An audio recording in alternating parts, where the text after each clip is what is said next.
Hello, my friends. Welcome to the East-West Show. My name is Jack Chow. I'm on this show with EDI, with the G&E TV for many, many, many years. I would say glorious years. And I take this job as not only a job, but a privilege, because I'm here. It is an opportunity for me to see all kinds of people, to learn everything I feel necessary learning. That's why I'm getting bigger and bigger. I mean, even by size. Anyway, so today we're meeting some police officers, or former police officers, or former police commander of LASD, Los Angeles County Sheriff.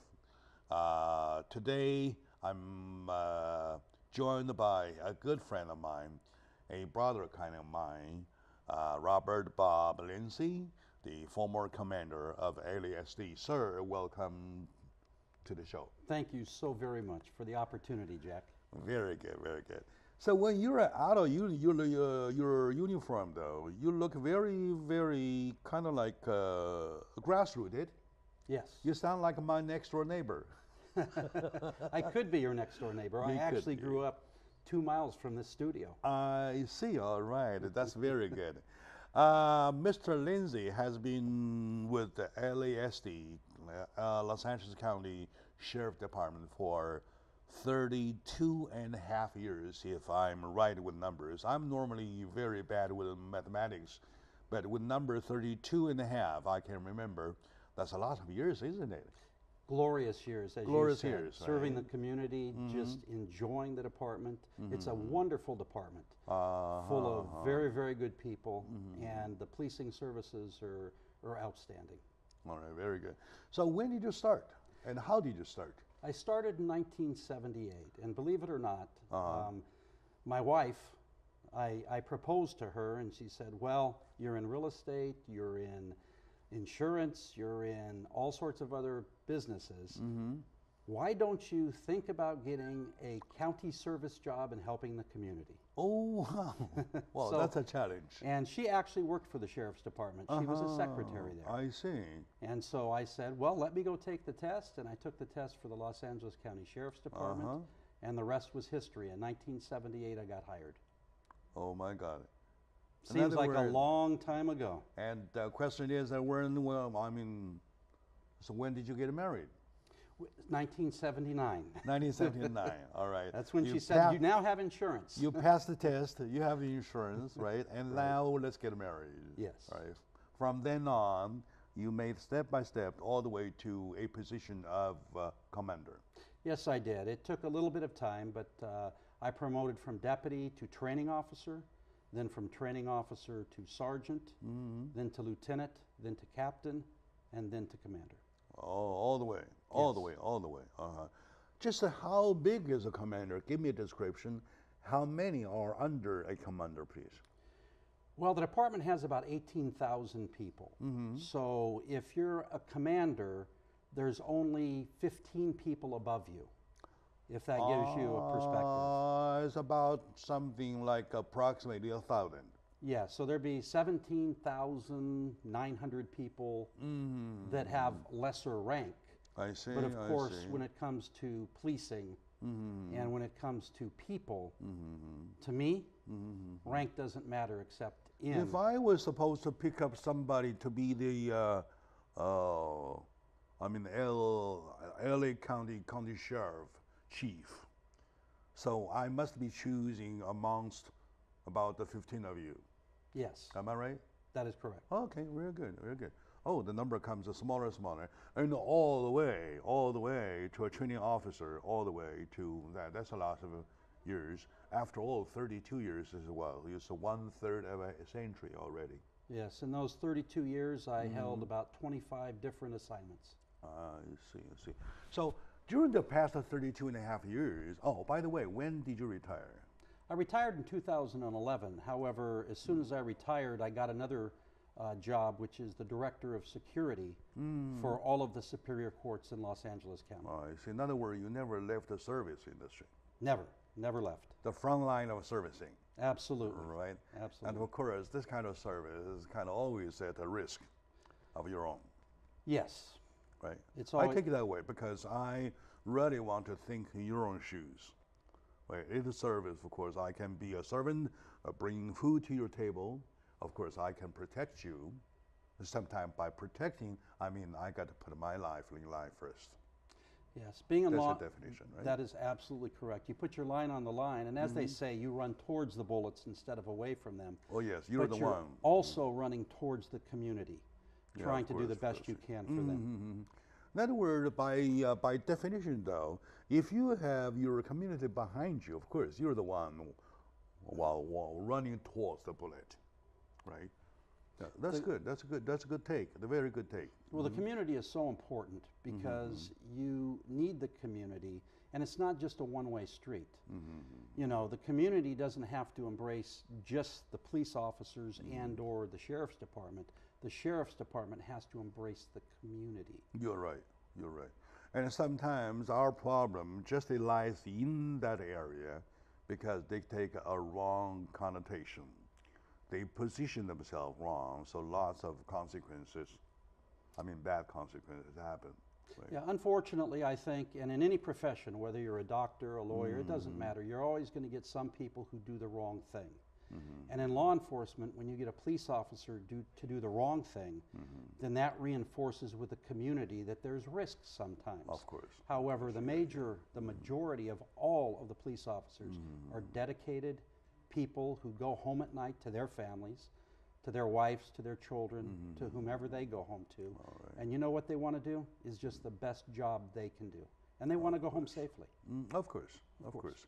And my dear friends, today with my good friend Bob Lindsay, former commander of LASD, we're sharing the insight of LASD, or even the insight of the mind of an LASD officer, Yes.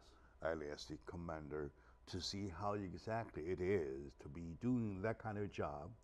And of course, the bigger picture always outside is that what you're talking about is you're talking about the relationship between this very officer and the community, which he represents, protects, and of course sometimes if necessary, his life is in line. Yes. Right, very good. And during the 32 and a half years, that's a long time, glorious years, by the way. Thank you. What has been the most glorious moment, glorifying moment, and of course, by contrary, what is the dumbest, the worst moment, please? Well, you know what? I believe the most glorious moments have been when I get out into the community, and I'll give you an example. When I was in gang enforcement, I had multiple deputies working for me. And in gang enforcement, you focus on arresting gang members. However, there's more to it than that. I actually had all of my deputies knock on doors because it's not just going out in a patrol car and arresting people. What's most important is that you knock on the doors of the people who will never probably be arrested to find out how they're doing, what's going on in their neighborhood. If you, as a deputy, can be a personal assistance to them in anything that they're seeing in the neighborhood that needs to be fixed. These are the things to me that are the most important, and the richest is not taking somebody to jail. That needs to be done when people break the law. But it's taking the time to actually talk to the people who sometimes are afraid to talk to you.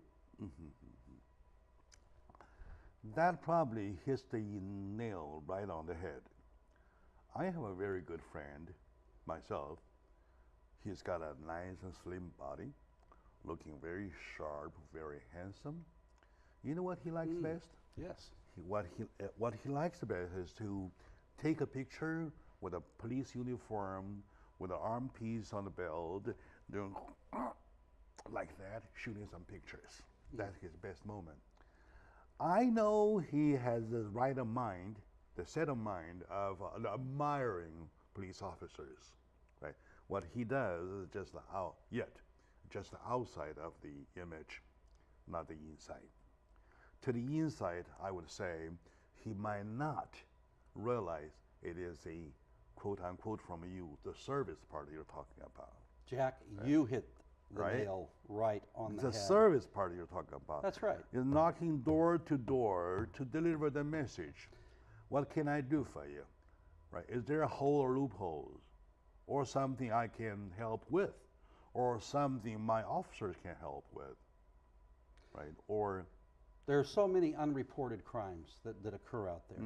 And a lot of it is because the person does not understand or have the contact with the police department that makes them feel comfortable. Right. You know what? The uniform is the uniform. It's clothing.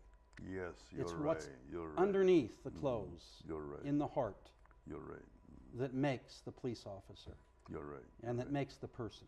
You're right. And that's why I keep talking to this friend of mine. I said, okay, all right, you really look like one, but till someday you feel like one, right, you tell me, right? That's a long way to go.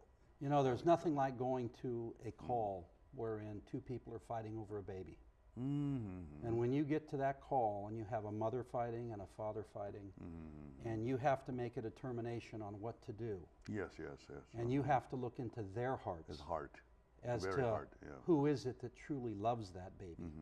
Who is it that's going to nurture that baby? Those are the most difficult situations in life.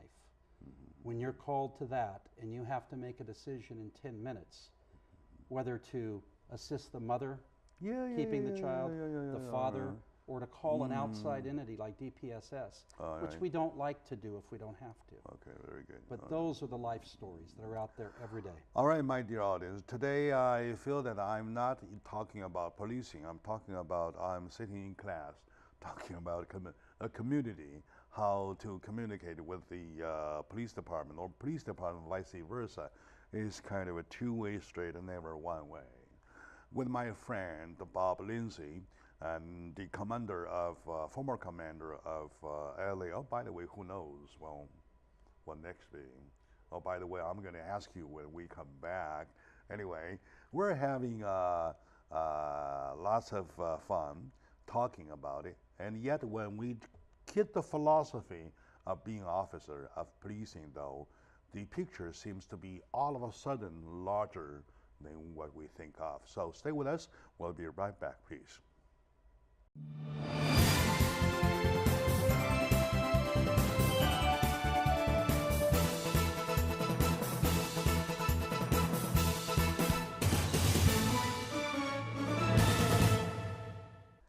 Hello, dear friends, my dear lovely audiences. Welcome back to the show. I would say my dear fellow Angelinos. How about that? Yes. Welcome back to the show. Because Jack Chow, your host today, is talking about our Los Angeles. Los Angeles is a hometown for all you, me, everybody, for all us Angelinos. We're talking about LAPD, or no, LASD, Sheriff Department. And joining me is my good friend, Robert Bob Lindsay, a big guy, very big guy. He was big guy, he is a big guy, he will be a bigger guy, I don't know. The former commander of LASD, Bob Lindsay. So once again, welcome to the show. Thank you. It's good to be here. I love the way we talk. Sometimes the talking may sound too much politics. And sometimes the discussion might sound too many complaints, right? And too much of criticism, stuff like that. Forget all of those. How about that? Let's talk about, as a human being a police officer ready to serve, and served for 32 and a half years already, what is the state of mind now? How about that, right? So, is there any, during the 32 and a half years of with the LASD, moment when you feel your own life is a danger? Please. Oh, absolutely. I've been shot at twice. Ooh, you've been shot at.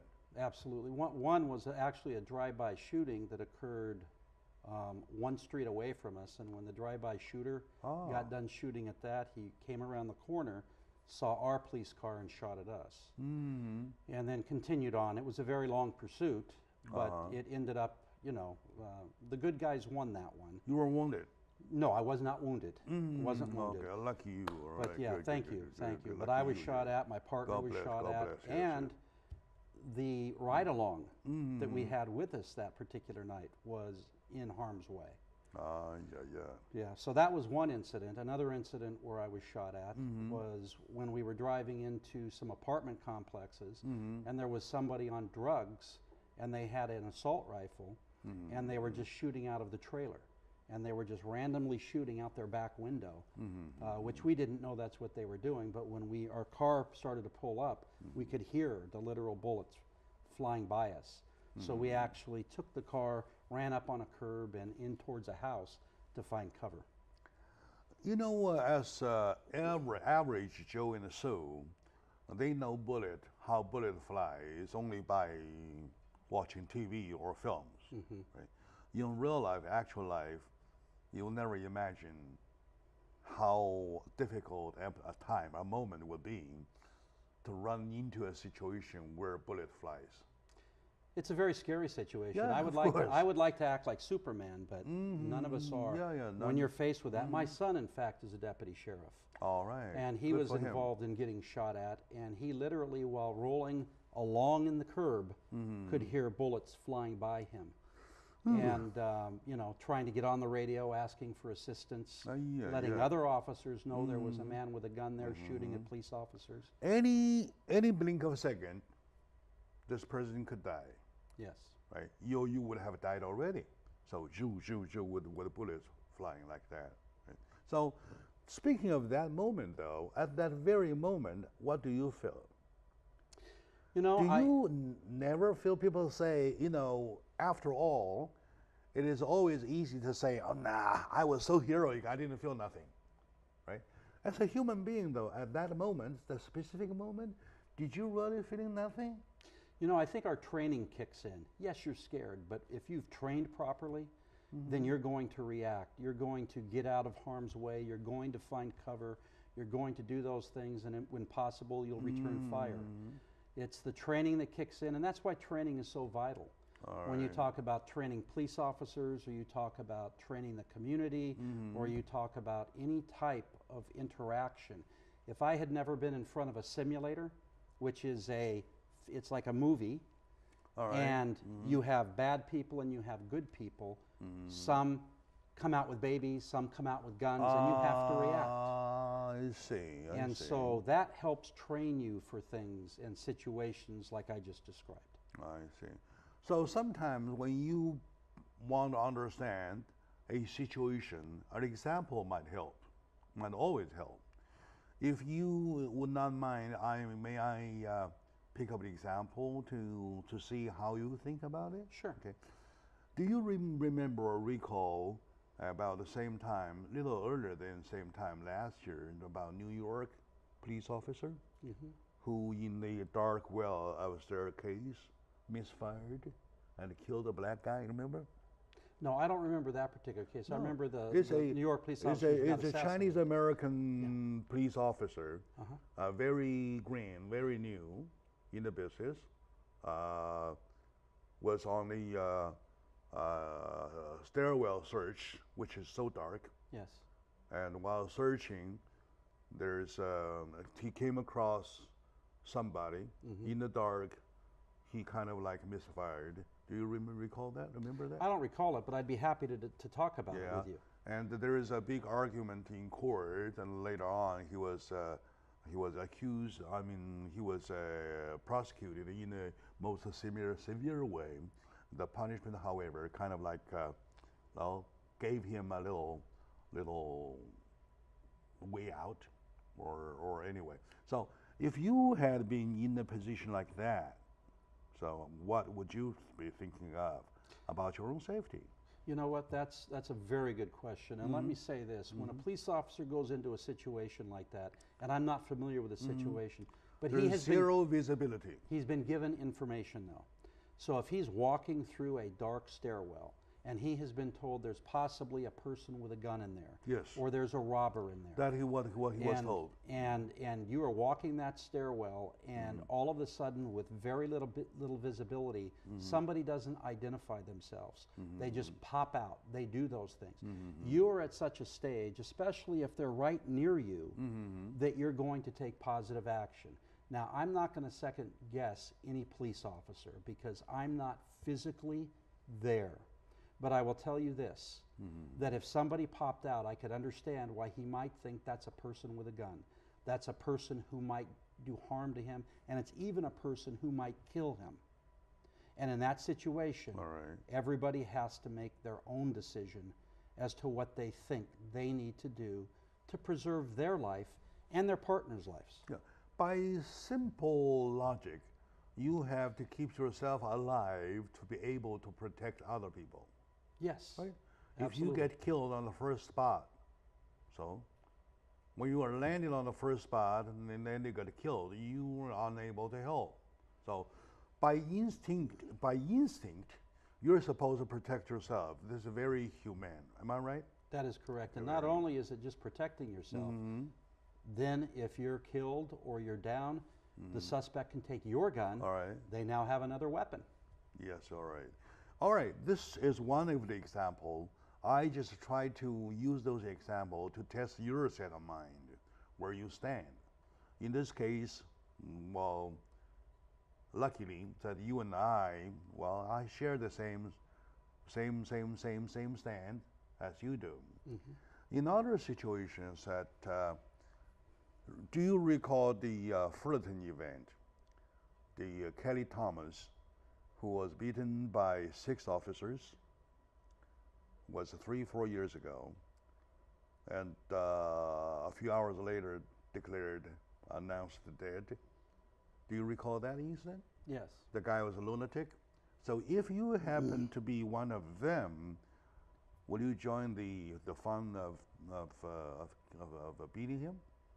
No, absolutely not. We don't. You will not. No, you only use that much force which is necessary. And necessary is a very important word. All right. That's necessary to stop someone from doing what it is that they're doing that's illegal. Now, stop doesn't mean kill.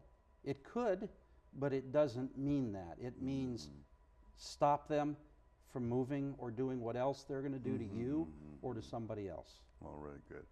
Remember the other day, you and I, we were at lunch with your friend Gary and also your friend of Shahinian, right? Chris Shahinian, yeah, yes. Chris Shahinian. We were talking about escalation. And the Fullerton case, the only excuse was that police officer had the right to escalate a situation. A punch for a taser for probably a gun, something like that. The escalation. Right? Yes. Now, so using the Fullerton case to test water with you, to see your set of mind, which, by the way, my audience, I love that kind of mind because they use the understanding. The key is that when you use the force only when it's necessary. When you say necessary, it means that you are stopping. It is necessary to use it because that will stop something, an attack, right? To hurt other people, or even including yourself, something like that, right? Of course, I would include myself. The guy was a lunatic, known for 25 years as a landmark of Fullerton. Everybody knows him. Everybody knows him. And then why would they do that? Why would they escalate? So that's why you, the other day, gave a comment about de-escalation, about your position that you support de-escalation. And I would like to take this Fullerton case to give you a chance to explain your understanding of the de-escalation that the other day we talked about. Of course, in any situation, you want to take it, if you can, and talk somebody down. You want to get them diverted. You want them not to think about attacking you or attacking anybody else. You want to get them to start thinking about what they're actually doing. You want to bring them back into a rational state. Now you're describing this person as a lunatic. Yes. Sometimes they're not reasonable. Sometimes you can't reason. However, I'll give you an example. When I was working Pico Station as a deputy, I was out there for 5 years on the streets, working gang areas, working everything else. There was an individual that used to get high on PCP, which I think you know what that is. I know that, yeah. Phencyclidine. It's basically a horse tranquilizer. And when you take that, you are as strong as a horse. Yes. I mean, you can break cuffs. And there was one individual that used to get high on PCP all the time. Anytime deputies would come out there, he would get in a fight with them, and he'd hurt the deputies, but never with me. All right. And it was because I had arrested him multiple times, I see. had gone to court with him, and I had a very good relationship from court with his mother. I see. And his mother, we would hug. We were trying to get him help. I see. And you know, even under the influence of PCP, when he saw me, he recognized that I had that relationship with his mother. He would never fight me.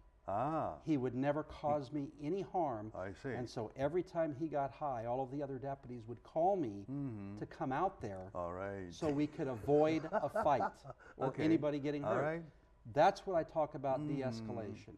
Having the right person, and it could have been another deputy. All right, good. But having the right people at the right place at the right time to try to not have the hurt, but to have the win. All right, all right. I like that. I like that comment the other day at lunch you made all about LAPD. They talked about the de-escalation issue, and LASD would probably have to do the same thing, right? And today, my dear audience, I'm touching base with my good friend of mine. We've seen lots of officers, police officers, PD officers, SD officers. We see them all the time, but never once did we have a chance to go the inside of their mind to see how they exactly, as a human being, as a husband, as a father, you always want to come home alive. Yes. Right? That is correct. That is very, very understood. So you don't want our police officers to be robots, right? To take the bullets, to take the bomb, to take whatever. They are human beings. And yet, unfortunately, they are doing the job. And yet, they like the job. And yet, there's a certain ways of doing the job. And de-escalation is the policy, is the principle that my friend, Commander Lindsay, will go for. Let's take a very short moment now. When we come back, let's talk about something politics. Stay with us, please.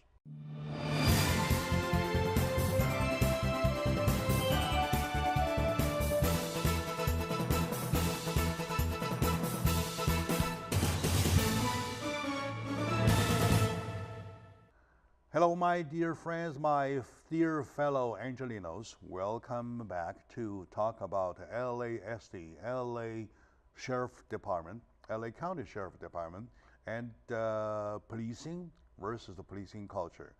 To get to that point, we used the previous segment, to lay the ground and to let our audience know that there are ways of doing things better, right? In laying the ground with me is my good friend, Robert Bob Lindsay, the former commander of LASD for 32 and a half years, glorious years, by the way. So, Bob, welcome again back to the show. Thank you so much. I'm quite impressed about the service that you put up for 32 and a half years. And on the other hand, I admire you as a man, as a father, as a husband. You really want to every day come back home alive. Yes. Unhurt, right? And of course, I believe your wife, your kids, well, every night they wait for you to come home, enjoy dinner, in a way, well, like everybody else family does.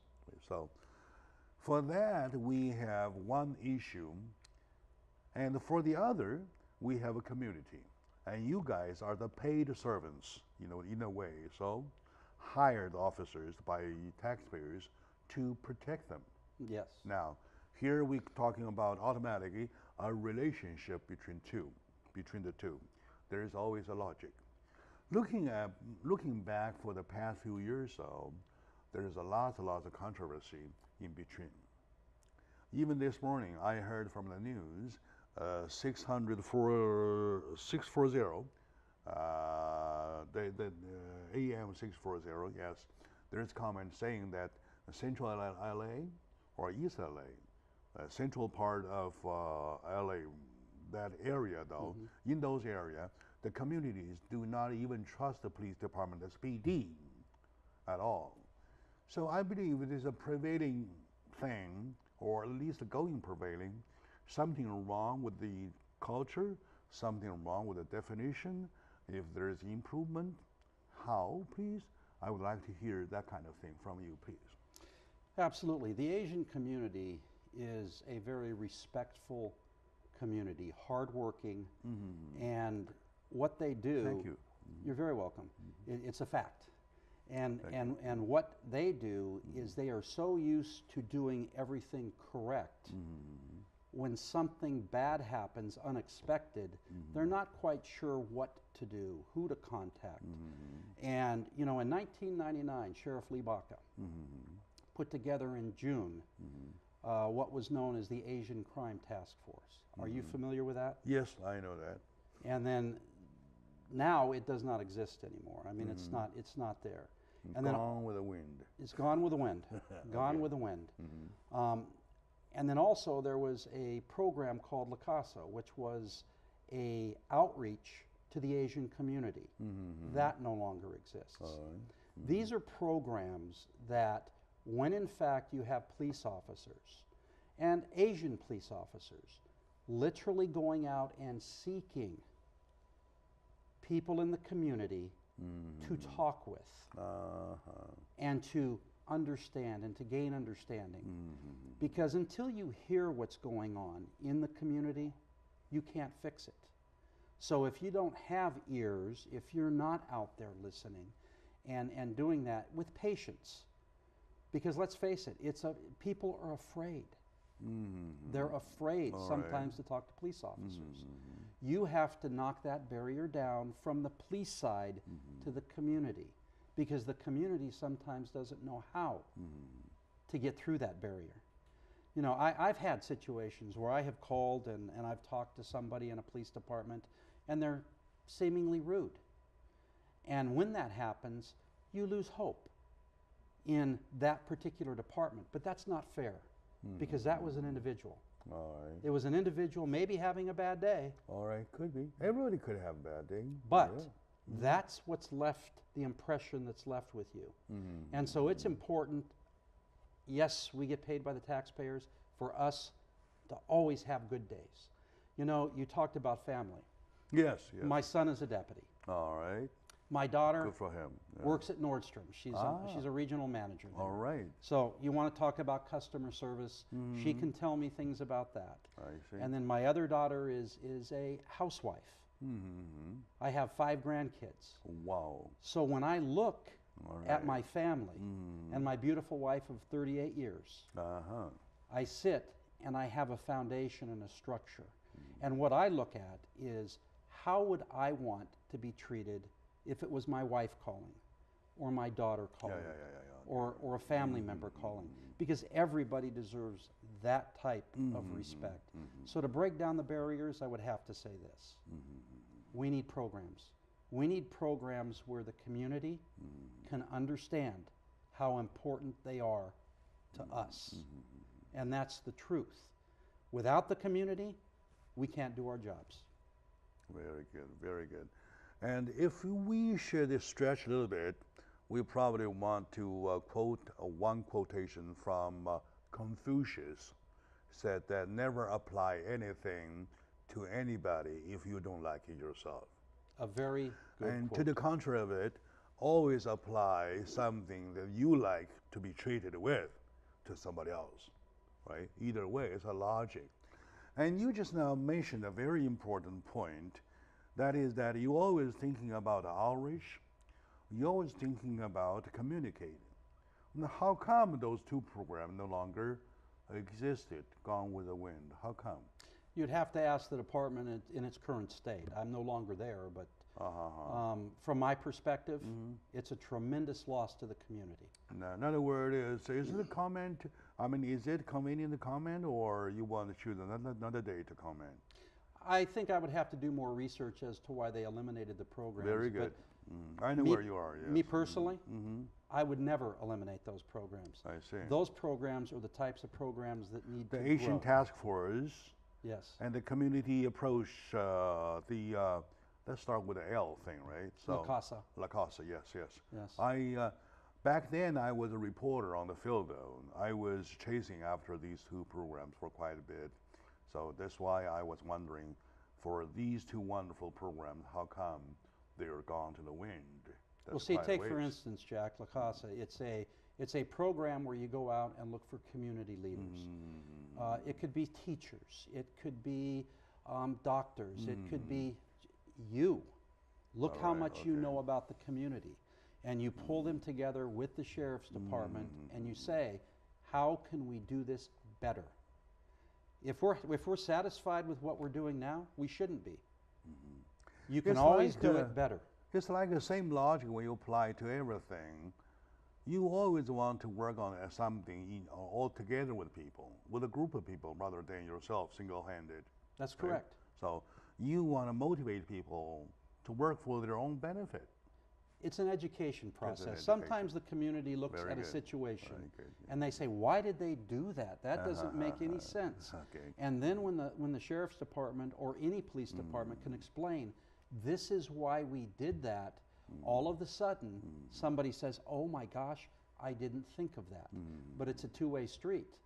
We look at the community and the community can educate us with things that are happening, culture, everything that goes along with our being able to do our jobs a little bit better and a little bit brighter. Thank you very much. Thank you very much. I like that.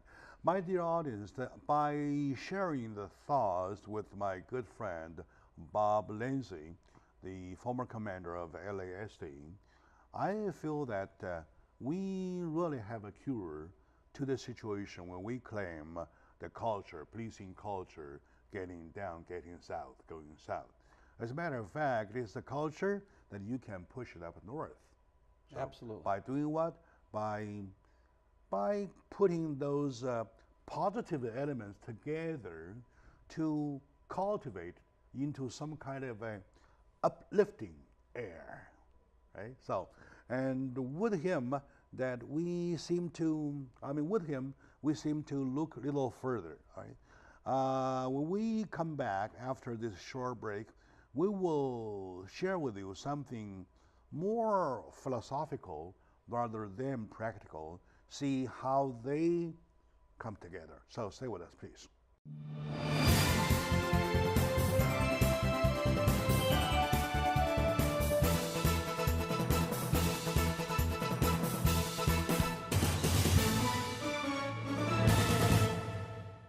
Hello, dear friends, my dear audience, lovely audience, my dear lovely fellow Angelinos. Welcome back to the East-West Show. My name is Jack Chow with G&E TV. Today I'm having a very wonderful moment with my good friend Bob Lindsay of LASD, the former commander, one of the 15, all right, for 17,000 police officers. Okay, good. Employees. Yeah, yes. yeah, employees. Oh, you're a big shot.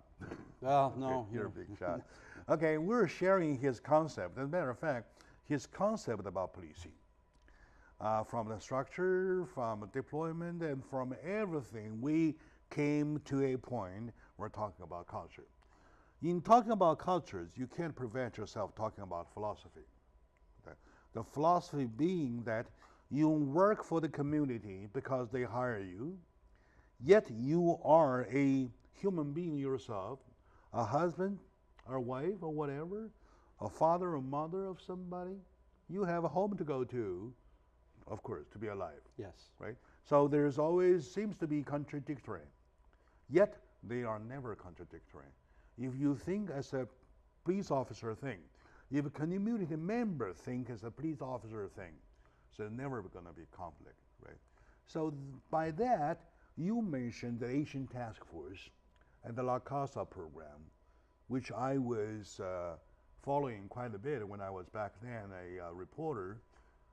And we want to find out why those disappeared, gone with the wind. You refrained yourself from commenting because you need some research, right? Yes. Okay. Generally, in talking about Asian cultures, how do you think that Asian culture would apply into the philosophy just that we laid out? Well, the Asian culture is one of pride. And when the Asian community gets together, you can see success. All right. You simply see people who are willing to take risk, but for all of the right reasons. For family, if you're going to start a business, whatever you're going to do, you're going to do it 1,000%. That is what happens. But when it comes from the community to law enforcement, there's a deep apprehension, I believe, in being able to break over or through that cycle. People, Jack, talk to you. They'd be happy to come to you and tell you, this is what's happening, this is an issue, and then you easily can talk to police officers. You're doing it very smoothly today and very richly today, right? You have no problem asking me questions, and you have no problem holding me accountable. So if you had the public coming to you to tell you what the issue was, and you had a conduit directly into the department that could dispatch resource to those problems, that's what the connection is. They're comfortable coming to you, you're comfortable coming to us, we then cause a solution which brings the individual that came to you much closer to the police department, because they then begin trusting law enforcement through you. All right. Does that make sense? Yeah, of course, that makes lots of sense. That means that you use the word communication as the key for public safety. Yes. All right. And also, on the other hand, though, they are your eyes, your ears. Right? All the time. They see things, they report things. So what if they stop? They do not report anything they see, and then you will be kind of blind. Well, then bad people and crime flourishes. Like that. Yes. And I believe that the Chinese culture, as one of the most outstanding amongst Asian culture, would apply, would help. And I believe the former Chief Libaka used it quite a lot. Otherwise, he wouldn't have created those La Casa and the Asian Task Force thing, right? Those programs were very important to he and Carol Baca. All right, very good. And also, I don't care about later on what happened, right? Because that's not my cup of tea. I'm talking about the part that I like, right? I like the part, I say, well, that part I like. So speaking of Asian philosophies and culture, oh yeah, I got something to tell you. China now is launching their the Silk Road. Yes. And the Water Road. How much you know about that? A lot of history. A lot of history, with the Silk Road, yes. So how do you think that will guide the people? I mean, guide people to think positively. You just mentioned to think positively, to work positively. Well, you know, China's engaging the people. That's wonderful, because it's going to create jobs. It's going to create opportunities. It's going to create connectivity. Yeah, connectivity is the word. Where people couldn't get together, now they're going to be able to. It's going to cause them to flourish, and it's going to cause them to meet other people. It's going to cause all sorts of interaction, which is very, very important. And think about it, it's going to help families. Oh yes, of course. At the end of the day, you're talking about each and every individual family. That's right. All together makes the community. All the community makes the country. All the countries make the world. Yeah. Let me tell you, when I grew up in a time when my dad was out of work for a long time. Community's important. The only way we ate was the Little League gave us food. Okay, so it was very rough times for 2 or 3 years for us. But you know what we came to find out? People are the answer. I see. Your neighbors, your friends. You're right, you're right. That, it's not the government, it's the people that are so important. Very good, very good, very good. That's why China now pushes money, the extra money, into this ring thing to help the world to give the food needed to the needy people. The same thing. It's very important. I like that. I like that. And to me, I share one philosophy. If you come across somebody who has a hard part of story to tell, that means they experience the hardship. Those people tend to be stronger people. Yes. Am I right? No, that is correct. That is correct, right? Yes, Okay. of course. So if you have, so far, you were born with a silver spoon in your mouth and going all the way smooth with, victory after victory, triumph like triumph, and you're not that tough guy, right? So the hard will guy always come out of a hardship, especially a hard childhood. You know, sometimes the school of hard knocks is the best teacher. And, you know, like I said, when I grew up, money wasn't important to me. You know what was important? Family. My mom, my dad, my brothers. I see. We all worked together to bring money in. I got a paper route at age 8, and most of my money went to the family. But you know what? You learn. You learn to not only share, give, but you also learn another thing. You know, when my dad finally did get another job as a janitor, I used to go work nights with him at the schools. When I was 8, 9, 10, sweeping floors. I see. And cleaning chalkboards. But you know what that did for me? When I went to school the next day, I realized I only had a clean classroom because there was somebody like my dad. All right. Good. That was cleaning that up. It's a cycle. Yes, it is. Everybody's the one serving. Everybody is the one benefiting. And every job is important. Every job is important. You work as a community. Take a police department, police job, and everything all together. It is a job that everybody has a part of it. That's part of it. Perfectly said. If if somebody would enlarge that idea to cover the whole world, though, in the world, it's the same thing. It is. It's the same thing. Everybody that needs to do the thing, right? Yes. Okay. I appreciate the fact that I have a friend of you who, well, if I may ask, if you don't mind. Yes. Are you planning on running anything, whatever? Is it convenient to tell me or tell the audience?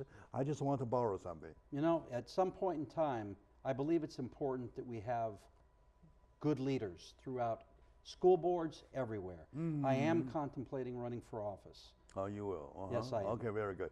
And can you please make sure that you will get me contacted, well, once you start it? Absolutely, you will be the first. Oh, very good. All right. So, my dear audience, we're over time, but I'm very glad we did it in the right way. So, with my friend Bob Lindsay, former commander of the LASD, who knows next, I would say I keep my finger crossed and let me know if you decide. And however, if you do not decide to do anything, stay where you are. That's good enough already. Thank you, Jack. Very good. Thank you so much. So, thank you. Thank you. All right. Bye-bye.